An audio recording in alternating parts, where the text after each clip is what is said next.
Aquella mañana, cuentan los custodios de ese lugar, hacían sus rondas con cada uno de los reos, pasaban delante de sus celdas y los veían bastante tranquilos.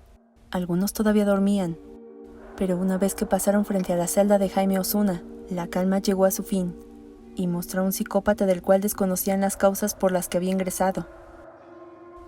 Luis Romero, su compañero de celda de 44 años, que había pasado más de 2 décadas en prisión por matar a tiros a una mujer en Los Ángeles, había sido decapitado, le habían sacado un ojo y extraído otras partes del cuerpo, pero sin duda lo que los dejó atónitos es que su agresor se había hecho un collar con órganos y partes de su cuerpo, el cual lo portaba con orgullo como si fuera cualquier accesorio. Pero lo más macabro vendría cuando leyeron en las paredes esto, mismo que había sido pintado con la sangre de su víctima. Existen asesinos despiadados, manipuladores, crueles, amenazantes, y luego está Jaime Osuna, que a la fecha de este video tiene 34 años. Según algunos investigadores del caso, él cuenta con todas las características anteriores. Sin embargo, algunos asesinos buscan que su condena se reduzca, llegan a confesar sus crímenes y hasta tienen buena conducta en el penal. Pero no ocurre lo mismo con Jaime Osuna, pues dice sentirse orgulloso de sus actos, ya que nadie se le compara, y una vez que finalice el relato, confirmarás esto. Familia, ¿cómo están? Bienvenidos una vez más al canal, me da mucho gusto tenerlos por acá. Yo soy Laura y antes de comenzar te quiero pedir que si aún no te has suscrito, por favor no dudes en hacerlo, y no te olvides de activar la campana de notificaciones para que te enteres en cuanto suba un video nuevo. Y ya sin más que decir, comenzamos.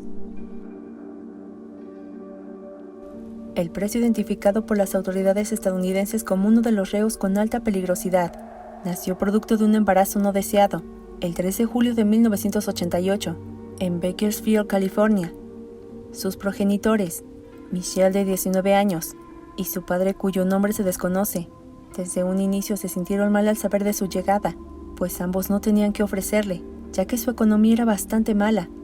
Posiblemente, dicen los conocedores del caso, esto orilló a su padre a golpear en reiteradas ocasiones el vientre de Michelle, lo que ocasionó que Jaime Osuna naciera con un problema en uno de sus oídos.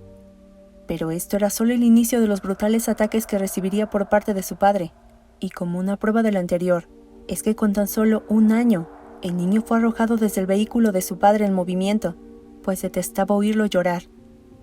Esta violencia causó indignación en su madre, quien decidió separarse de él, pero los abusos se incrementaron cuando Michelle conoció a otro hombre llamado Jeff. La relación entre ambos se hizo formal, y al poco tiempo de irse a vivir con él, salió embarazada de Kurt, el medio hermano de Jaime, quien también sería violentado por Jeff. Este sujeto era igual de abusivo y violento que el padre de Jaime, pues llegó a golpearlos, a darles de comer en el piso, y hasta abusar íntimamente de Jaime. El niño no hacía más que pensar en vengarse, pero por su corta edad sabía que era imposible hacerlo, así que vio en los animales una forma de sacar tanta frustración, y comenzó por lastimarlos. Y para no darte más detalles, en una ocasión, aprovechando que su madre, a quien por cierto ya odiaba, no estaba en la casa, metió al congelador al gato de la familia, luego lo metió al horno encendido, y ya te imaginarás todo lo que sufrió el pobre animal. Pero algo no le llenaba, los veía sufrir, pero ese descanso que buscaba por saciar su sed de venganza no llegaba. Así que los dejó en paz, e ideó la manera de aplicarlo, pero ahora en las personas. De ahí se derivaría un ataque en 9º grado donde lastimó a uno de sus compañeros con un cuchillo, lo que lo llevó a entrar en prisión por primera vez, solo que sería puesto en libertad, al no considerarse un delito grave. Luego vendrían más ingresos al penal debido a que ya pertenecía a bandas delictivas, pero eran delitos menores. Sin embargo, lo que desató su oleada de violencia sería la edad de 19 años, cuando Jaime, que había asistido a la fiesta de su amigo de 16, fue incitado para amenazar a un hombre que molestaba a una mujer, quien era tía del festejado. Jaime se acercó, y tras amenazarlo con un cuchillo, este comenzó a reír, lo que causó que Jaime se molestara y terminara hiriéndolo de gravedad. Jaime de nuevo sería arrestado, pero con lo sucedido descubrió algo, que al intimidar a las personas conseguía sentir satisfacción, no lo suficiente para sentirse aliviado, pero esto ya era un avance. No se sabe si fue por ese comportamiento rudo que mostró aquella noche, pero aún estando en prisión, Jaime comenzó a recibir cartas de amor de una mujer que se trataba nada más y nada menos que de Joelle Castellán, la madre de su amigo, que luego de que Jaime saliera de reclusión, quedó embarazada de él. Ambos estaban felices con esta noticia, y a Joelle poco le importaba que Jaime tuviera un llamativo tatuaje en su rostro en forma de sonrisa, muy parecida a la del Joker. Pero aquella tranquilidad se derrumbaría cuando Joelle recibió el primer golpe, que casualmente fue en el estómago mientras estaba embarazada. Jaime estaba repitiendo sin saberlo la misma historia que su padre, solo que sería una situación aún más atormentante, ya que quería controlar a su pareja en todo momento. Le pedía que le indicara en dónde y con quién estaría y a qué hora llegaría. Claro que Joelle se molestó con esto, pues ella era una mujer de 37 años y no permitiría que un hombre de veintitantos quisiera dominarla, así que se rebelaba ante su agresor, pero sus intentos fueron nulos, ya que luego del nacimiento de su pequeño, a ambos llegó a golpearlos, causando que la mujer lo fuera a denunciar, y Osuna fue ingresado a prisión de nueva cuenta, pero esta vez por violencia doméstica. Sin embargo, esta sería la primera de muchas veces en que fue ingresado, ya que Joelle volvía a perdonarlo, y tras ser violentada de nueva cuenta, volvía a denunciarlo. Para finales de 2011, Jaime salió de prisión y estaba muy molesto al saber que Joelle se había cansado de darle tantas oportunidades y él continuaba en lo mismo, pues la vigilaba y hasta llegó a ingresar a su casa asegurándole que necesitaba regresar. Además de su actitud, la apariencia de su rostro irreconocible le causaba mucho temor, por lo que Joelle pidió a la policía que vigilara su casa, y al saber que sería ingresado de nueva cuenta decidió huir. Pero sería por un breve tiempo, pues cierto día, Joelle recibió una llamada del padre de su pequeño, y cuando ella se disponía a decirle que se detuviera, él la interrumpió y le aseguró que había asesinado a una mujer dentro del motel Morocco. Joelle, adelantándose a la posible fuga de Jaime Osuna, llamó a las autoridades para informar de lo ocurrido, pero la policía hasta ese momento no sabía nada. Ni siquiera había informes sobre el hallazgo de una persona en aquel motel, por lo que la mujer finalizó la llamada y se preguntó a sí misma, ¿habrá sido algo planeado para acercarse? Pero no era así.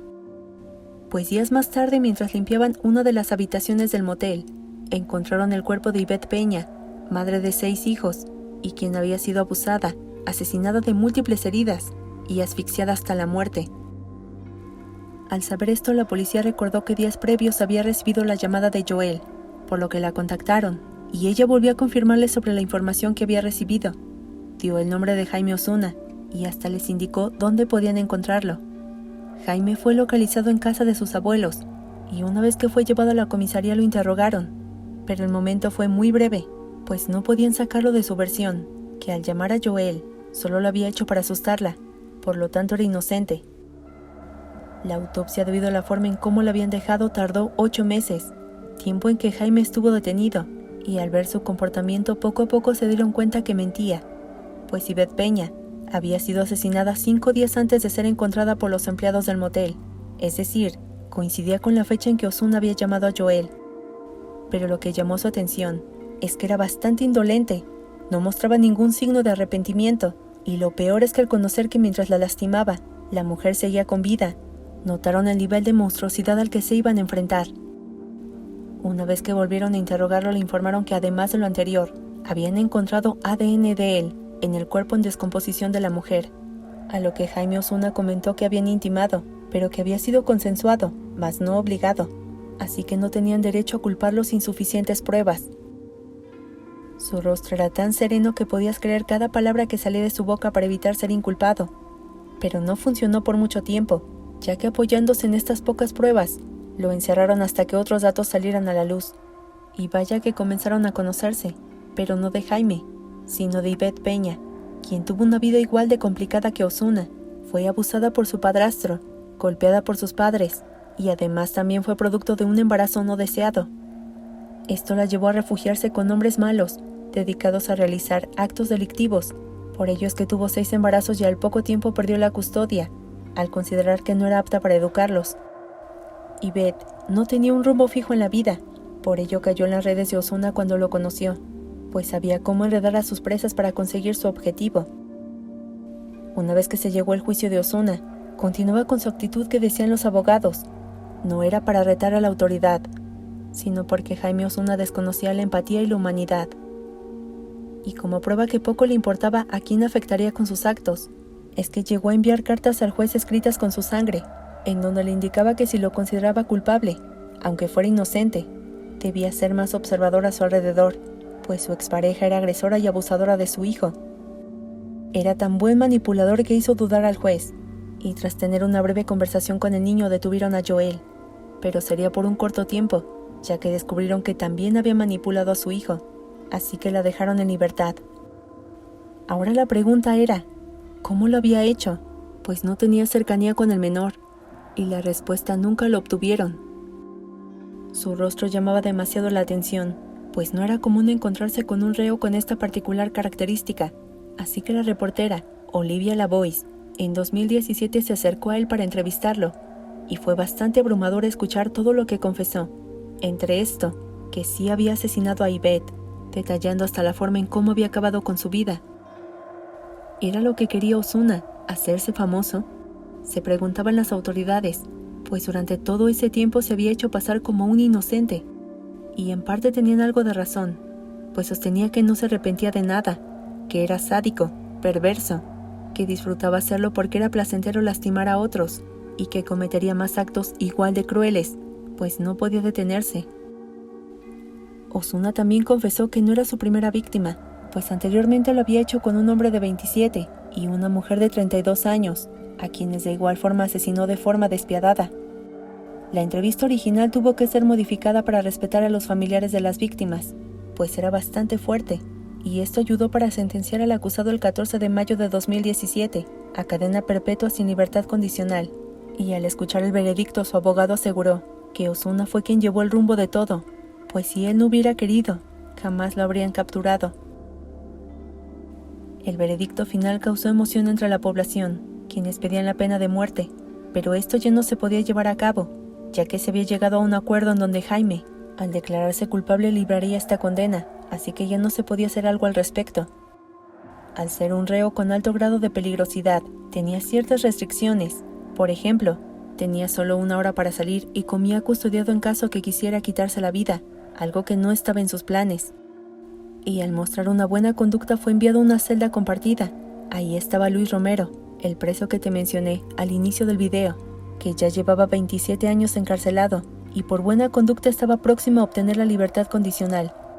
Pero una vez que Ozuna ingresó a su celda, vio en aquel reo una nueva víctima, que tras asesinarlo 2 días después de conocerlo, demostró el nivel de agresividad que representaba, ya que había cortado su boca en forma de sonrisa para que pareciera que lo había disfrutado, y plasmó con sangre el sobrenombre con el que se le identificaría, el hombre de las 1000 caras.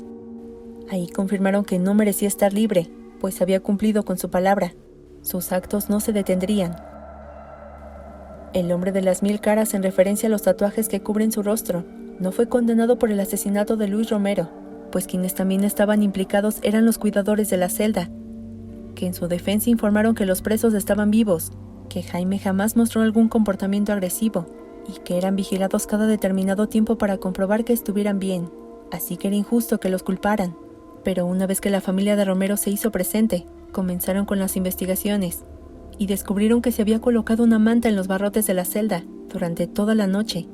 Por lo tanto, era mentira que hubieran revisado la celda y se demandó al sargento de prisión por haber encerrado a ambos, sin tomar en cuenta que Jaime Ozuna era mucho más peligroso que su compañero de celda.